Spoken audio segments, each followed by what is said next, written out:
I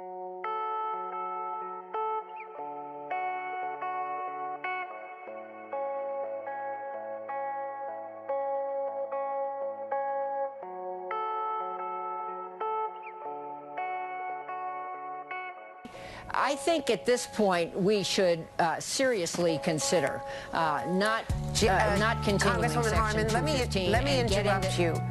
Congresswoman, let me interrupt you just for a moment. We've got some breaking news out of Miami. Stand by, if you will. Right now in Miami, Justin Bieber has been arrested on a number of charges. The judge is reading the charges, including resisting arrest and driving under the influence. He's appearing now before the judge for his bond hearing. Let's watch. Number 2 Monroe. Craig on behalf of the state. All right. Mr. Perez and Mr. Craig? Craig. Craigo? Okay. State? Judge, on the case of Mr. Bieber, the state's just asking. Just a few days ago, a couple of friends and I were given the opportunity to work in a newspaper company for a short period of time. I learnt a lot from the experience, but what perhaps struck me most was the nature in which information is presented to send certain messages, whatever that message may be. So the whole thing got me thinking, how does media bias affect us? Now you might have noticed that there is, well, bias in that question. Firstly, we're assuming that media bias exists, and secondly, we are assuming that if it does exist, it is affecting us. Far too often do we think that what is said in the media has no real impact in the real world, as if the media, the internet, and other such entertainment forms are in a reality of their own. This video is to prove otherwise. So back to the question, does media bias exist? Well, everything has bias, more or less. It is simply impossible to always give both sides of the argument without being biased to one side or another. This is especially true if you expect to reach some sort of a conclusion. I can guarantee that this video will be biased. That's just a reality. Really, the questions we should be asking are, how is the media biased? What are the motives to the bias? How does it affect us, and what can we do about it?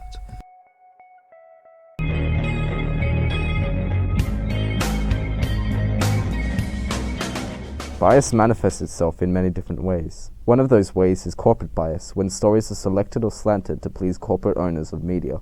Essentially, it's when a higher corporation decides what the media can and cannot say. While it would be ridiculous to suggest that mainstream media has a sort of hive mind, as there are some more liberal media brands and there are some more conservative, it must be said that most of the media we consumed is owned by just a handful of companies. General Electric, Disney, Viacom, Time Warner, Comcast, and News Corp own around 90% of America's media. This allows for just those handful of companies to control most of what the people think. And of course, it would be against their corporate interest to allow for those media brands to post news stories and coverage on something that would bring bad light to the company and tarnish their reputations. And if it isn't the parent companies of those media brands that are controlling what we see and hear, it is the sponsors. Sometimes it's what the media doesn't say that has the greatest effect. This can be seen with issues like climate change. Very rarely are these kinds of topics talked about. Instead, the media focuses its attention on issues that are far less harmful to the companies. It's a snowball, and that's just from outside here. So it's very, very cold out, very unseasonal. So here, Mr. President, catch this. So what possible sinister motives do these parent companies have in mind? Is it to make the entire world orange? Is it to create a generation of mindless sheeple that will continue to serve the masters for centuries to come? Or are they doing this just for the lols? Well, not really. It's for one reason and one reason only.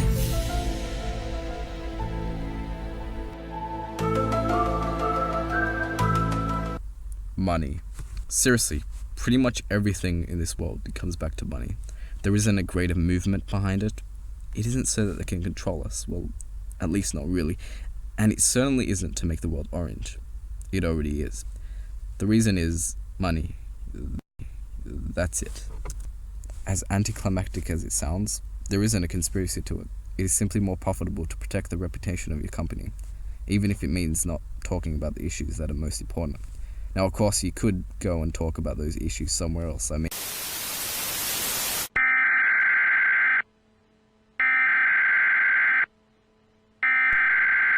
we interrupt our program to bring you this important message. Barack Obama is the worst president in history. From the suburb of Broadmeadow, a town in California is insisting that every second grader learns about gay penguins. pilot and the co-pilot. Social engineering of America's children. We'll have global governance run by elites. We'll have our own little China workforce right here in America. Doomsday 2000. Killer bees, bird flu. The terror threats. A shocking discovery. His Woolworths would only sell him halal. Oh, welcome to the Trump Tower of Terror. Yeah, the fact that he's from Kenya and the fact that when he read the superbug, Global pandemic, illegal aliens, gun restrictions, right-wing terrorism, evangelical Christianity, gay marriage, death panels, the flip-flop, indoctrination, malicious, anarchy, chaos, and cannibalism. Gosh, we better wake up soon. We're gonna wake up dead. Steve, it sounds like a caliphate within a particular country.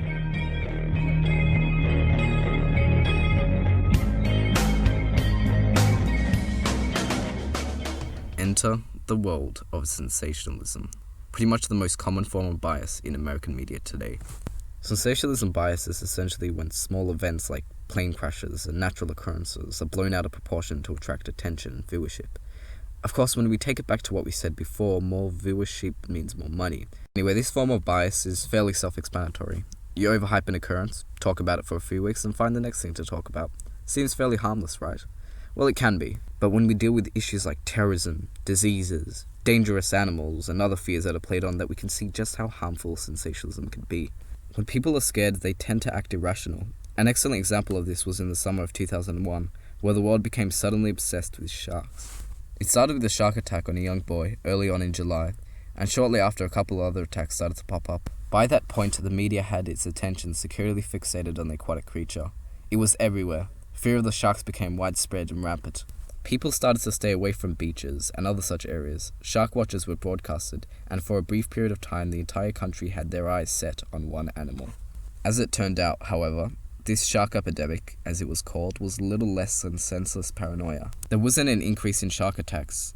Sharks didn't suddenly and collectively decide to go aggro and attack humans for a bit. In fact, there were actually less shark attacks in 2001 than there was the year before in America. Shark attacks had literally gone down that year, but yet the media latched onto it, despite the story not being true. This isn't the only instance that stuff like this has happened.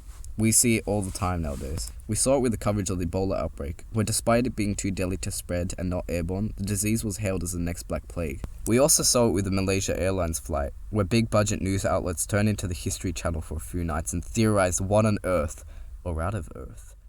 And most recently, we see it nearly every day with coverage of terrorist attacks that suggest involvement with the entire religion of Islam. An astounding 94% of terrorist attacks in the United States were carried out by non-Muslims, and in Europe, around 98% of terrorist attacks are done by non-Muslims.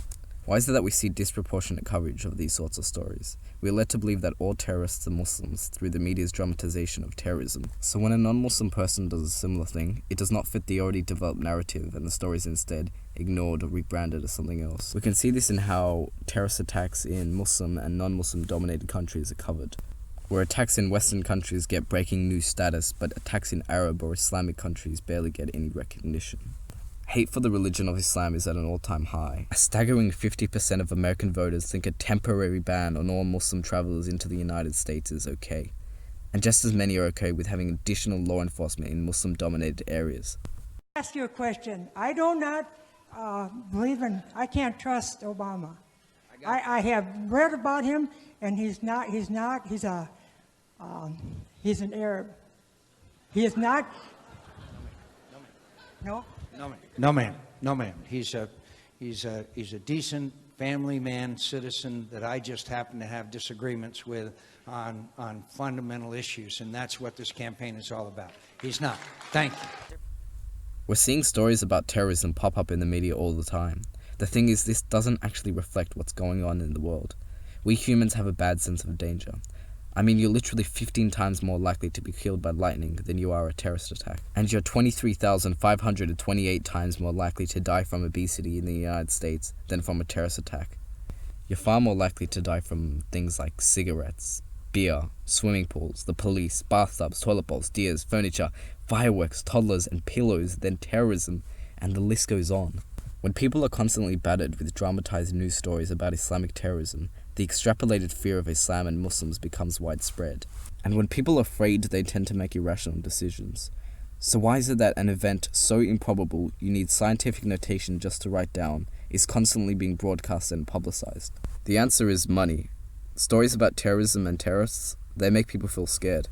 When you put the feeling of fear into someone's mind, of course they're going to want to stay tuned and find out what happens next. No matter how improbable the overhyped threat may be, people will still watch. That's what sensationalism is all about. To go for the senses even if those senses may make people act senseless.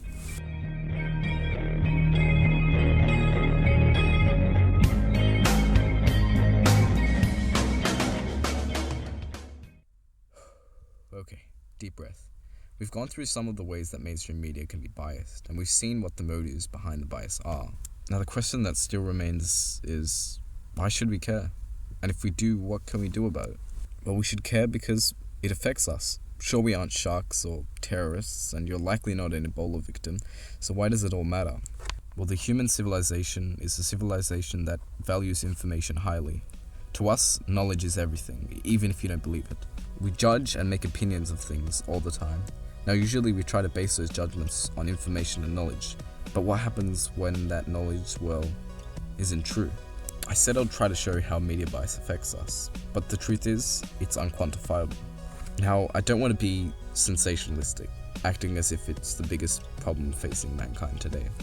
But when you think about all the issues that could be solved, all of the lives that could be saved, when you think about the future of our planet and how that is being taken away by the greed of a handful of companies, and you think about what good could come if we were a little less ignorant, then you can't help but feel a little sensational. Mainstream media is a system in which monetary gain is valued over honesty.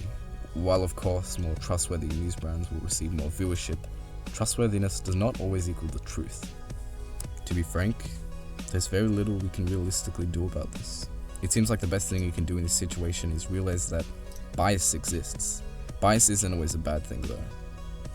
Of course it's easy to cherry pick perfect examples of it when you have the time and are at a distance, but that doesn't make it disappear.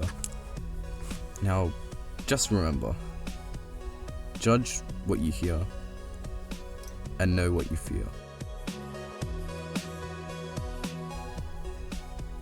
Thanks for watching. A U.S. Senator for 9 years. You know how many times people in the media have said, Bernie, what are you going to do in poverty? And this is an outrage. We have 47 million people in poverty. What are you going to do about it, Bernie? The answer is zero.